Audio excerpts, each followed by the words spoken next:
Sabi ko nga, if we love our country half as good as PRRD love our country, then merong pag-asa yung Pilipinas. May personal bias ako kay PRRD because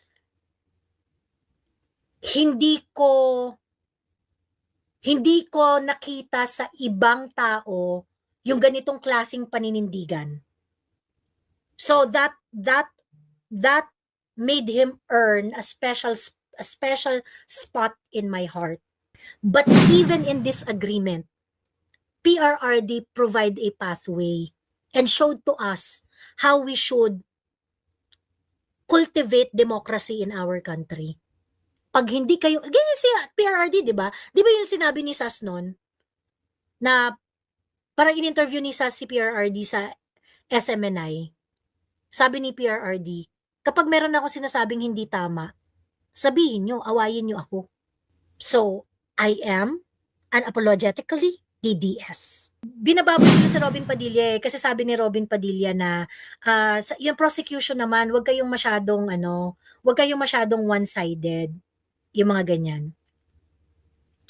And they try to paint Robin Padilla as stupid, as dumb, na parang tanga ka ba? One-sided naman talaga ang prosecution kasi nandun sila sa side ng ganyan-ganyan, etc. etc.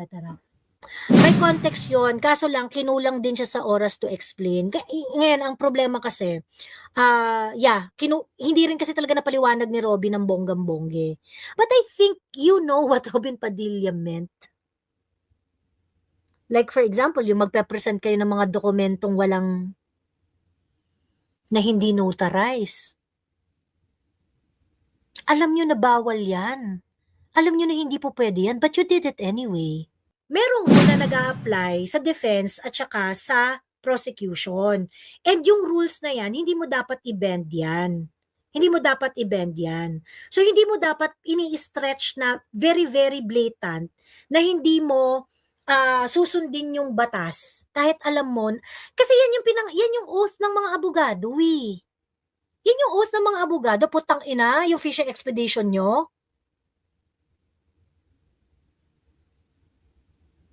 Yung fishing expedition nyo, talaga, yung ina-advocate nyo na yan, is that the kind of measure that you want to apply in all of your cases moving forward? Sabi ni Robin sa guesting kanina, humingi daw ng sorry yung prosecution, pero ang pagkakasabi, hindi sincere. Patawa-tawa. Yeah, kasi ang gusto naman talaga, they want to break the spirit of Robin Padilla. And, kaya nga sabi ko, Robin should be strong. Na wag siyang papatalo dito sa mga ungas na to.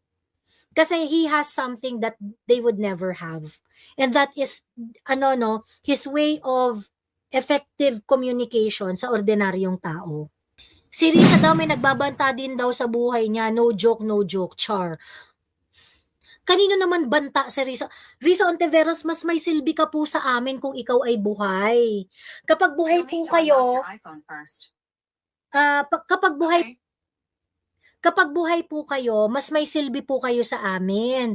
Kasi po, pag buhay po kayo, meron po kaming tatawanan.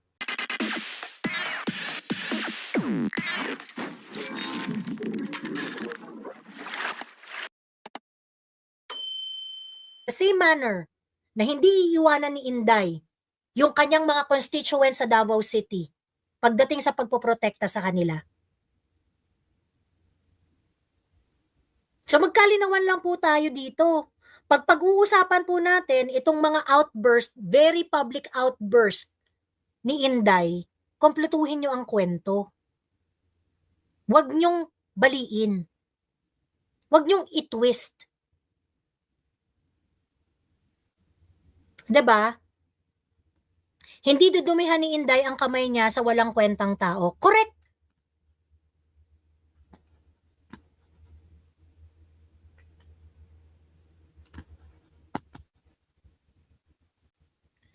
Buti nga nasabi ni VP Sara yon, dahil lahat ng kampi sa mga Duterte kinukulong nila. Puro ingay kasi sila Miss Joey, walang comprehension, ayan mahirap. Di nila matanggap na si Inday faithful and loyal sa mandate niya. True, I remember an old interview ni Sas kay Sarah where she admitted feeling embarrassed on the sheriff incident. Doon ako unang humanga kay VP for her humility. Sana ma-share ulit ang video sa SOCMED. Correct, nag-comment ako doon. Finlash ni Sas. That was long time ago. Pinanood ko yung interview ni Sas kay VP. Tapos, I think I said, I'd rather choose Inday, a leader like Inday, who would unapologetically protect her own people. Kesa yung mga nagpapanggap na mabait pero hindi matayuan ang welfare ng ordinaryong Pilipino. 'Di ba? Na I saw sa interview kay Inday, while andun pa siya sa binaha, nakiusap siya na antayin siya para hindi magkagulo at magkasakitan. Ayon, pagdating niya, may mga duguan na, kaya nangyari yun. Yun nga kaya nga nanghihingi si Inday ng extension bago mo i-implement yung demolition. Bigyan mo ako ng 2 oras para magkaroon ako ng arrangement. And in that case, ikaw na sheriff ka, okay? You can also process your demolition ng mas peaceful. Kasi may pupuntahan na yung mga tao. Ba't ayaw mong pumayag? 'Di ba? I think yung nagkaayos yung sheriff at saka si Inday later on eh. Kaya nga sabi ko, while it wasn't a proud moment for Inday. Kasi sinabi rin ni Inday no, hanggang ngayon nagki-cringe pa rin ako pag naalala ko 'yon. Pero yung mga moment na nawawala si Inday sa propriety, nawala siya for all the right reasons. 'Di ba? Kung naubos man yung propriety ni Inday noong mga panahon na yon, nawala yon for the right reason, and that is to protect her constituents in Davao City.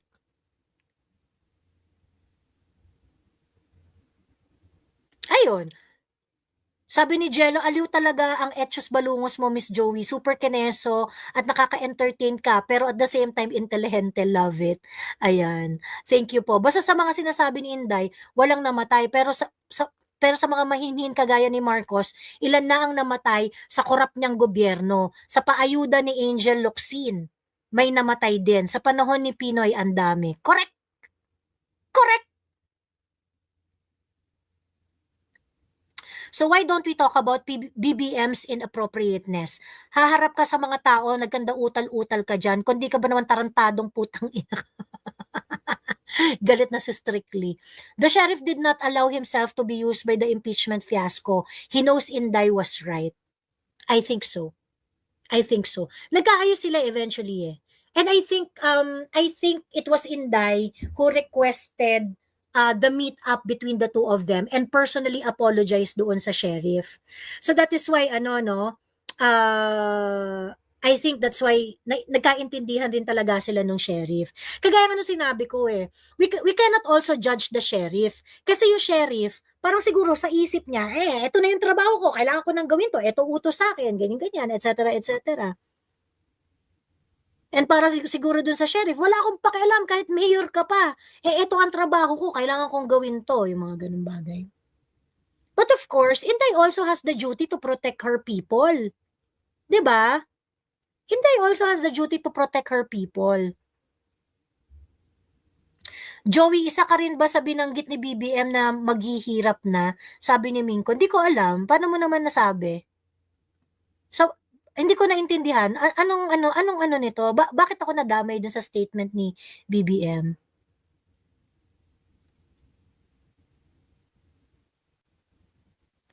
Sabi ni Mavel Rounds, Joey, I'm not sure if you have said it before, but if you don't mind, can you tell us when you started supporting the Duterte type of leadership? Is your politics already the same before you knew about them?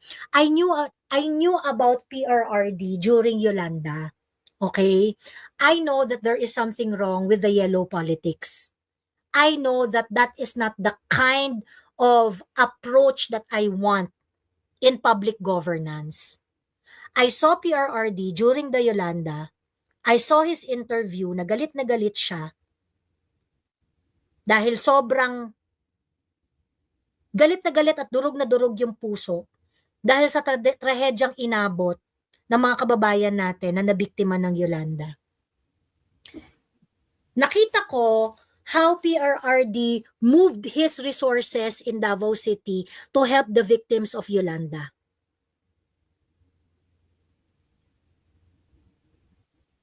And I said to myself, this is the kind of leader that I want.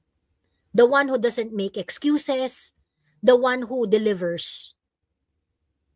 And I would say, when PRRD was president, dun ko mas lalong na-realize na, tama, ito yung gusto ko. Kasi kayang gawin. Natatranslate into service. Nai-implement yung iniisip. Hindi yung parang, meron tayong gagawin, ganito.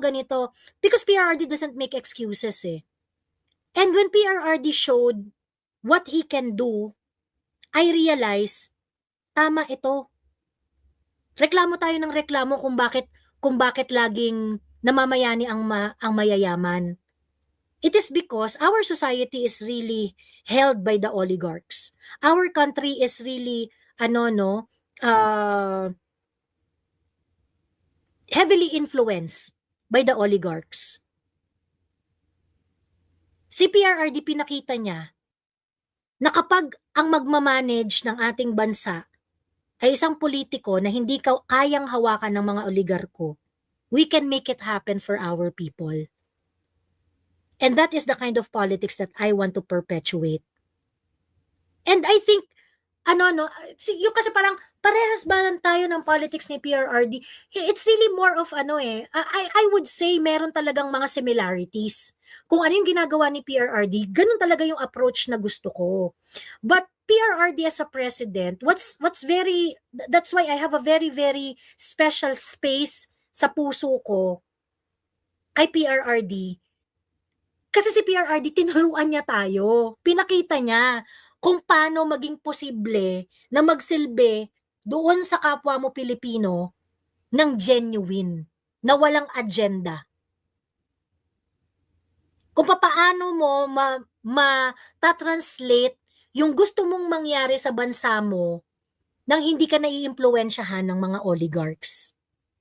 That the main priority is public welfare, real deal public welfare.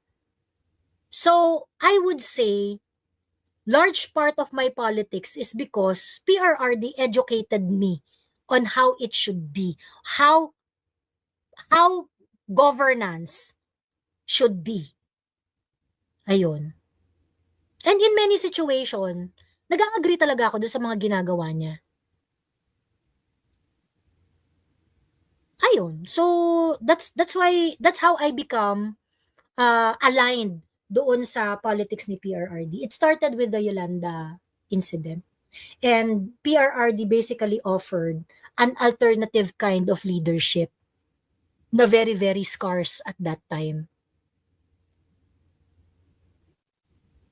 So, yun po. Sabi ni Christine, PRRD set the bar talaga. Totoo. And even dun sa mga part na hindi ka agree kay PRRD, si PRRD kasi sobrang yung sobrang pinakita niya na we do not have to agree all the time. In fact, if you disagree with me, awayin niyo ako. Awayin niyo ako. In every aspect of my politics, I think I can cite an example of how PRRD demonstrated it. And, sabi ko nga for me, si PRRD kasi is almost ideological. PRRD for me, as in no joke. Yung iba sabihin nila, fanatic ka, ganyan. Well, because he was able to translate the idea into actual output. May bias talaga ako kay PRRD bilang tao. Pero, yung foundation ng politics ni PRRD is something that we can discuss because we can measure it quantitatively. Kasi nag-deliver. His politics is almost ideological. And I think it is something that we should, we should hang on to. Dahil yun yung magandang starting point on how we should build our country. It's not going to stop on PRRD. I think kung ano yung naituro niya, kung ano yung na-impart ni PRRD na idea, kung paano mo dapat i-approach ang problema ng bansa, given the system that we have right now, that is something that we should all emulate. Sabi ko nga, if we love our country half as good as PRRD love our country, then merong pag-asa yung Pilipinas. Kasi si PRRD pinakita niya that he can sacrifice himself. Of course, tayo hindi natin kaya yung ganong klaseng sakripisyo. Willing nga siyang magpakulong para labanan lahat ng kriminal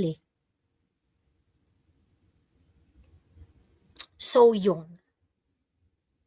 And I can talk about it again and again. Kung bakit ganun yung pundasyon ko sa politika.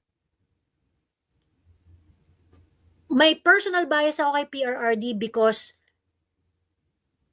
hindi ko nakita sa ibang tao yung ganitong klaseng paninindigan. So that made him earn a special spot in my heart. Okay? Pero pagdating doon sa policy making and crafting, it doesn't mean that I am going to agree with PRRD in all instances. Kasi marami rin talaga mga divergence pagdating sa ganon. But even in this agreement, PRRD provide a pathway and showed to us how we should cultivate democracy in our country. Pag hindi kayo, ganyan si PRRD, di ba? Di ba yung sinabi ni Sas noon na parang in-interview ni Sas si PRRD sa SMNI. Sabi ni PRRD, kapag meron ako sinasabing hindi tama, sabihin nyo, awayin nyo ako. Even in this agreement, yung magnanimity ni PRRD lumalabas. And I haven't seen any politician na ganun ka-consistent sa kanyang mga pinaniniwalaan at advokasya. So, I am unapologetically DDS. Ayun. So, I think the difference is I can talk about my political foundation. I can talk about, kung bakit ito yung linya ko sa politika. At wala akong problema doon, di-discuss natin lahat, putang ina. Kung meron akong makakausap na DDH, isa-isahin natin yan. Why I choose this side of politics rather than yours. Ayun. So, yun lang. Last topic before I end the live, ang tawag dito, binababoy nila si Robin Padilla kasi sabi ni Robin Padilla na yung prosecution naman, wag kayong masyadong one-sided, yung mga ganyan. And they try to paint Robin Padilla as stupid, as dumb, na parang tanga ka ba? One-sided naman talaga ang prosecution kasi nandun sila sa side ng ganyan-ganyan, etc. Ganon.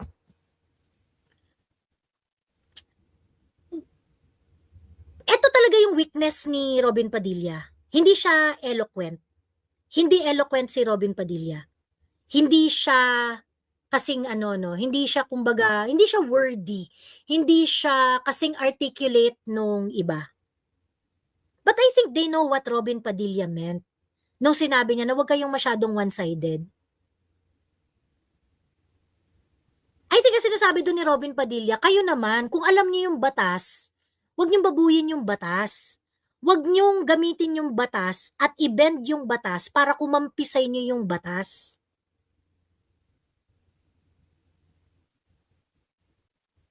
Claro, I think they know the ano eh. They know what Robin Padilla meant. They know what Robin Padilla meant. Of course, syempre, talaga naman na ano eh, prosecution kayo. Syempre, you are going to advocate dun sa prosecution. 'Di ba? Mag-aano kayo doon? Tawag dito, meron talaga kayong kinakampihan. In the same manner na yung defense, meron din talagang kinakampihan. May context yon, kaso lang kinulang din siya sa oras to explain. Ngayon, ang problema kasi, hindi rin kasi talaga napaliwanag ni Robin ng bonggang-bongge. But I think you know what Robin Padilla meant. Like for example, yung magpe-present kayo ng mga dokumentong na hindi notarize. Alam nyo na bawal yan. Alam nyo na hindi po pwede yan, but you did it anyway.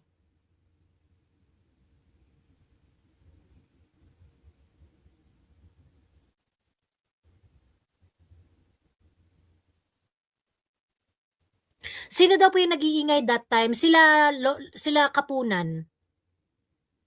Sila Lorna Kapunan. One-sided dapat, abide rules and law. Hindi yung present ng document pero di dumaan sa legal na proseso. I think yun yung tinutukoy ni Robin doon, na merong rule na nag-a-apply sa defense at saka sa prosecution. And yung rules na yan, hindi mo dapat i-bend yan. Hindi mo dapat i-bend yan. So, hindi mo dapat ini-stretch na very, very blatant na hindi mo susundin yung batas. Kahit alam mo, kasi yan yung oath ng mga abogado eh. Yan yung oath ng mga abogado, putang ina, yung fishing expedition nyo.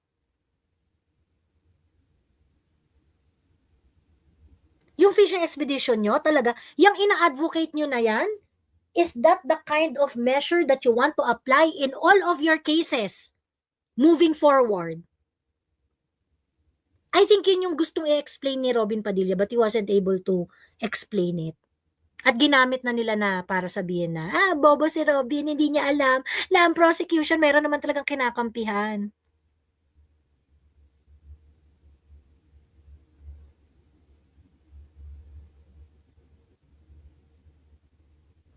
So, yun. Parang ibig sabihin, o tumbukin niya, ay wag sanang double standard. Yeah, I think papunta siya doon eh. Papunta siya doon. Ayun. Ako, I suggest si Senator Robin should also get a really good writer. One who can, who can quickly jot down whatever it is that he wanted to say so that he would effectively communicate during the, during the time that he is speaking in the podium para klaro yung magiging mensahe at mas lumiit yung opportunity para dun sa mga kalaban na gawin siyang katawa-tawa. Ganon. Kasi pwede namang sabihin ni Senator Robin na ganito yung gusto kong sabihin, etc., etc. And then if his staff would be able to jot down the ideas and the definitely si Robin kayang-kaya niya nang yun eh. Kayang-kaya niya nang i-wing yung mga ganon eh. Pero yung kailangan maano lang talaga, magkaroon lang ba siya ng outline of what he really wanted to say so that he would be able to articulate effectively. Ganon. Nakakabastos lang masyado yung ginawa nila nung prosecution na parang, wow, talaga ba? Audacity ninyo? Ayun. Sabi ni Robin sa guesting kanina, humingi daw ng sorry yung prosecution, pero ang pagkakasabi, hindi sincere. Patawa-tawa. Yeah, kasi ang gusto naman talaga, they want to break the spirit of Robin Padilla. And, kaya nga sabi ko, Robin should be strong. Na, wag siyang papatalo dito sa mga ungas na to. Kasi he has something that they would never have.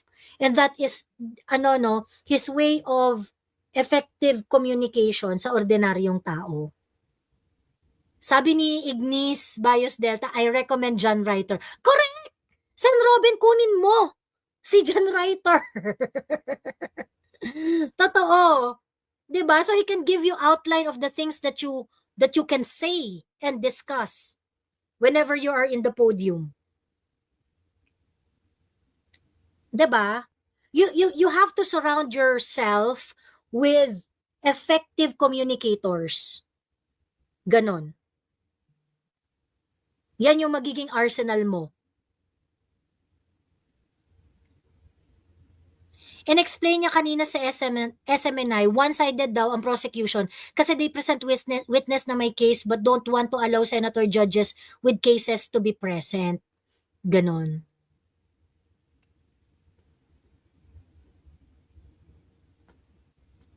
Si Risa daw may nagbabanta din daw sa buhay niya. No joke, char.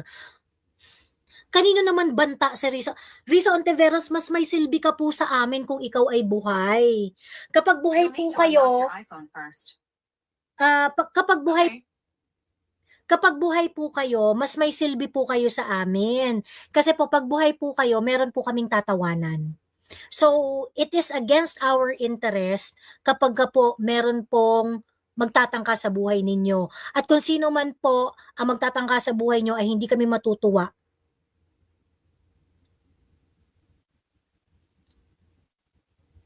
Talagang mabubwisit ako kung sino man yung magtatangka sa buhay nyo. Kasi tatanggalan po nila kami ng entertainment. Char. Ayan.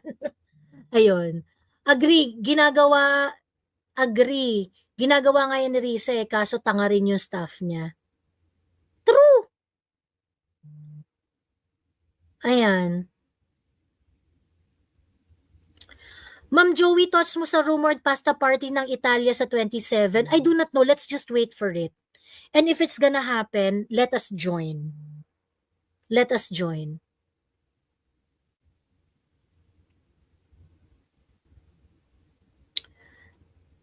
Kaya ba tinegi yung vlogger para magkaroon sila ng start ng new narrative? Alam mo, sa totoo lang, I think they understood that they cannot use the death of Alicia sa kung ano man yung original na plano nila dyan. Medyo late yung paglabas-labas ng mga tao para magpakita ng simpatsya para kay Alicia. Medyo late kasi parang, ilang araw na nakaburol, saka lang kayo nag-post dyan. Ay, ano siya? Anyway, if we can learn something doon sa pagpangyayari kay Alicia, na-realize natin na si Trililing, si Risa Ontiveros, at yung mga vloggers na nagpakita doon sa lamay ni Alicia are all somehow connected to Risa Ontiveros and Trillanes. So, nakita natin kung sino yung magkakakampi. Diba? Nakita natin kung sino yung mga magkakakampi. Ayun. Nalaman din natin na meron direct contact si Alicia kay Claire Castro. On-call basis sila. 'Di ba? Okay. So, gusto ko sanang malaman doon sa mga nakikisimpatya na politician dito kay Alicia. Napanood niyo ba vlog ni Alicia? Proud kayo sa mga vlog ni Alicia? Sigurado kayo? Ayun. Tingnan lang natin. Iniimbestigahan na nga ng NBI yung kay Risa. Wow, talaga ba?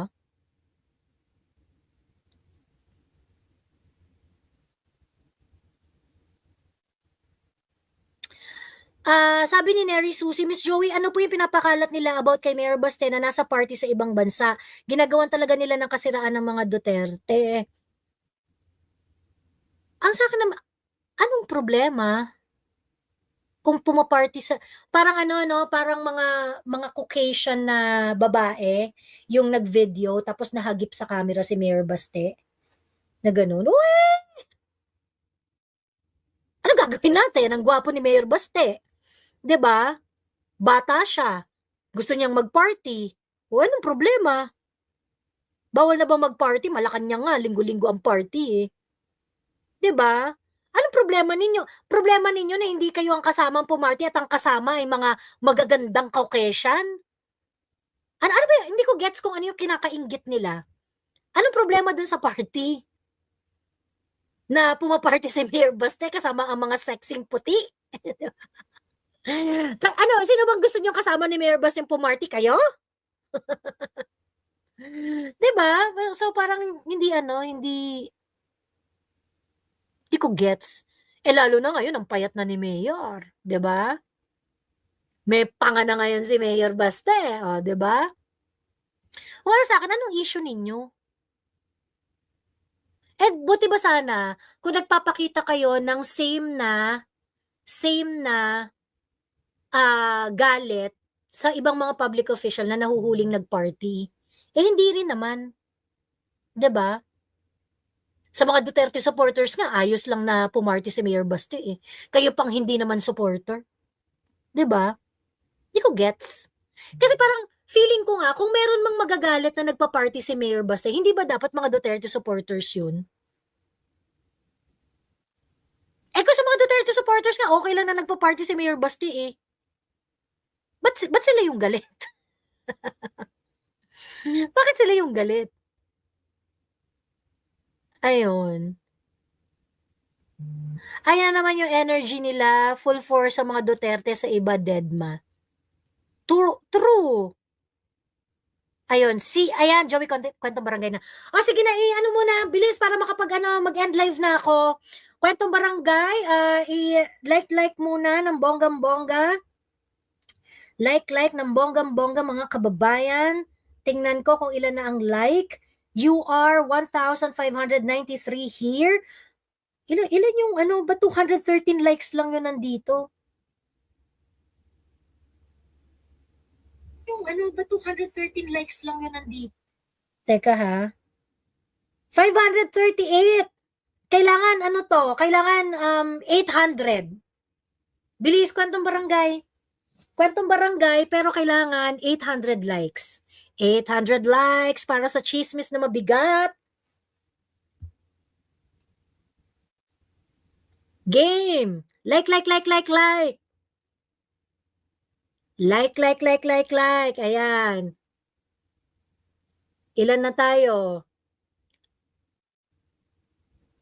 604. 200. Sugod, mga mosang. Bilis. 636 likes.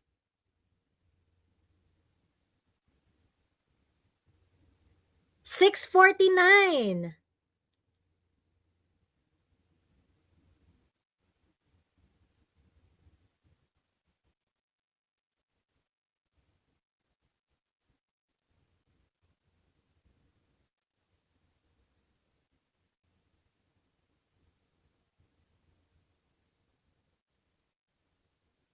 One k dapat for kwentong barangay.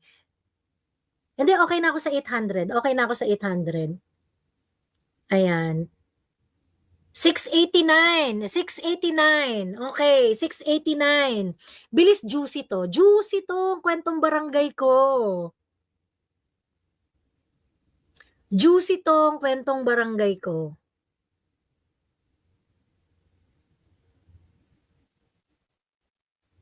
₱704.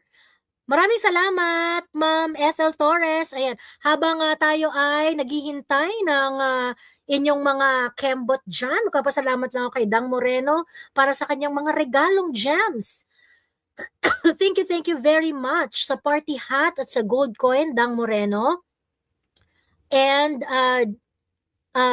Jean Shisha, maraming salamat po. Kay Baby Thanos, maraming salamat sa pa-gems. Starry Night, thank you very much. Kay Sir Enrico Teruel, I was wondering if possible na gawing hostile witness itong kupal na matibag pag-turn na ng defense. Pwede naman, basta gustuhin lang ng defense. Kung importante sa mga goals nila, bakit hindi? Ayun. Pero kasi pag hindi nila nakita importante, wala naman silang pakina dyan eh. Ayan. Awesome Gus, maraming salamat po sa inyong pa-watermelon. Enrico Teruel, maraming salamat. Ayan, Miss Joey, pakimura kami. Mga Pikimong pala. Sorry. Pikimong Star, Beatrice, Zenny, Eric, and Han Harot sa Paris. Ayan, maraming salamat sa pagpapa-member, Sir Derek La TV. Maraming salamat. Elsin, Maraming salamat sa pa-mic drop. Kay Johanna Divina Gracia sa Finger Heart, thank you very much. Jumelski, thank you very much. May cravings as president, nananapak, nagmumura, magpagtanggol lang ang naaapi para tumino ang mga magnanakaw. Correct. Smile Pio, maraming salamat sa pag-goat trophy. Laughing Disco from Awesome Goose. Thank you very much. Ma'am Ethel Torres, thank you very much sa inyong pa-super sticker. Bright Noria sa Sparkles. Raymond Leonin for the gold coin, and Tinkerbell, maraming salamat sa pagpapa-member. O ayan, Ice, ano na? Nasa na tayo? May 800 na ba? 762, 40 pa guys. Yung mga hindi pa nakaka-like dyan, mag-like na. Ayan, Dides Vancouver, maraming salamat sa pag-goat trophy. Ayan. 767. 767, mag-like na kayo para makakwentong barangay na tayo at makatulog na din tayo. Ayan. 30 pa, 30. 30. Okay, Tita Garat Malaya, maraming salamat sa pa-super sticker. Ayan, 30. Ayan, 25 more. 25 more. 788, mga chismosa, bilisan nyo. Bilisan nyo, may meeting pa ako. Sir Ricardo Rodriguez, maraming salamat sa pa-gems. Ikay, maraming salamat. Ayan. Guys, ano na lang, 10 na lang. 789 na tayo. Maraming salamat, Ate Ibyang, sa iyong pa-mic drop. Ikay, maraming salamat. Ayan na, eto na, game na. Ayan, 8:06 na tayo, mga chismosa at mga chismosa. Eto na nga, okay. Di ba dito sa barangay namin, sabi nung potato head, ay, gusto kong tirisin tong si itong si Donald Duck. Kasi to si Donald Duck, marami tong kinain na gold coin mula sa pot of gold. Sobrang dupang niya. Dami niyang kinain na ganun. Pagkatapos, di ba merong mga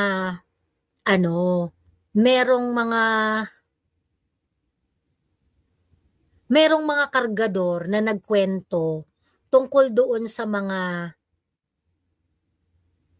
taga White Castle at saka Red Castle na tumanggap ng buslo ng mga gold coins.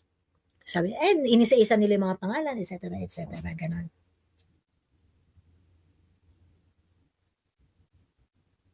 Dito kay Donald Duck, base dito sa detalye, sa mga nakalap na detalye ng gremlin ni Potato Head, doon sa kubol ni Potato Head. Si Potato Head kasi doon sa kubol niya, marami siyang mga assistant doon. So yung mga assistant niya doon na gremlin, sabi nila, ito si Donald Duck, panay kain ito sa pot of gold. Panay yung kain niya ng gold coin doon sa pot of gold.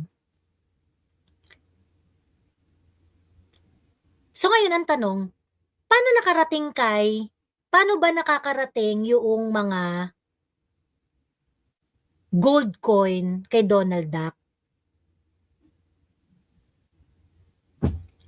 Alam nyo kung sino?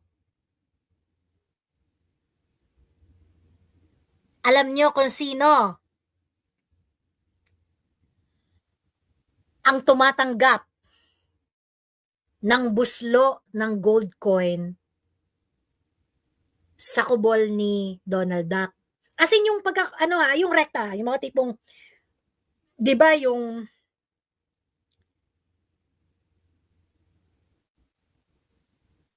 Di ba meron ng mga kwento na para may na-deliveran to ng pouch ng gold coin dito sa bahay nito, sa ganyan. Merong ganong eksena tong si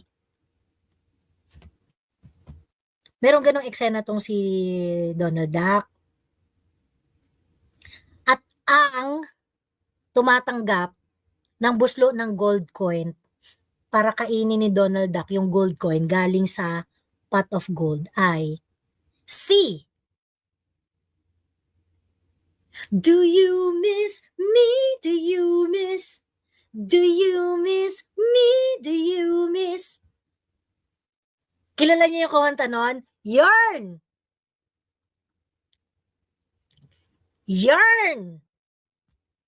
Yarn ang tumatanggap ng gold coin in behalf of Donald Duck.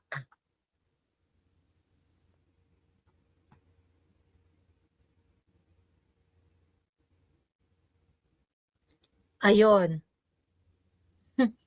Merong isang matalinong nakagets. Ayon. Di nyo alam eh. Teka nga, pe-play ko yung sounds niya para alam nyo.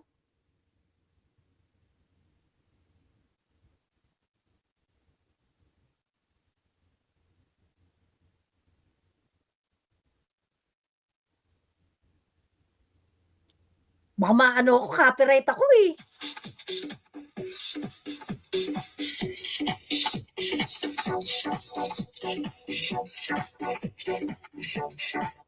Ayon. Gets nyo na? Ayan! So ngayon, kapag natuluyan tong si Donald Duck,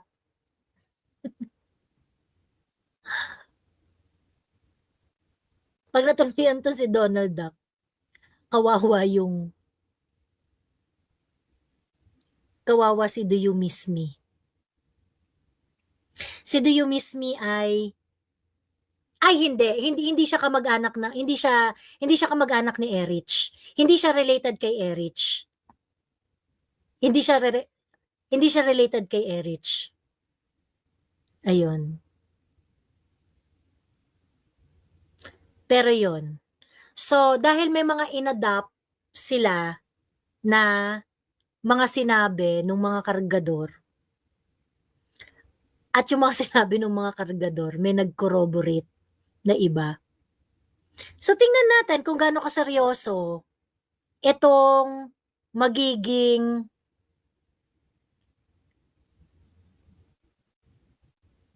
aksyon ni Potato Head laban kay Donald Duck. Kasi nga, may pinangalanan na Bagman. At nakakaloka ang kwento. Pag binago nila to ha, ang reason kung bakit kinukwento ko to, kasi pag binago nila yung istorya, okay? Pag binago nila yung istorya, pag na-file na yung kembot ni Potato Head at nagbago ang storya, nilaro na nila to.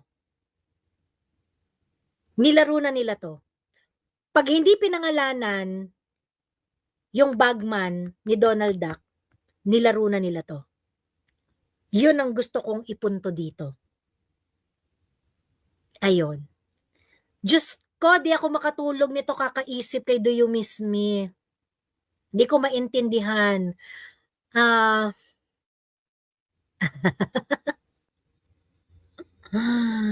Basta,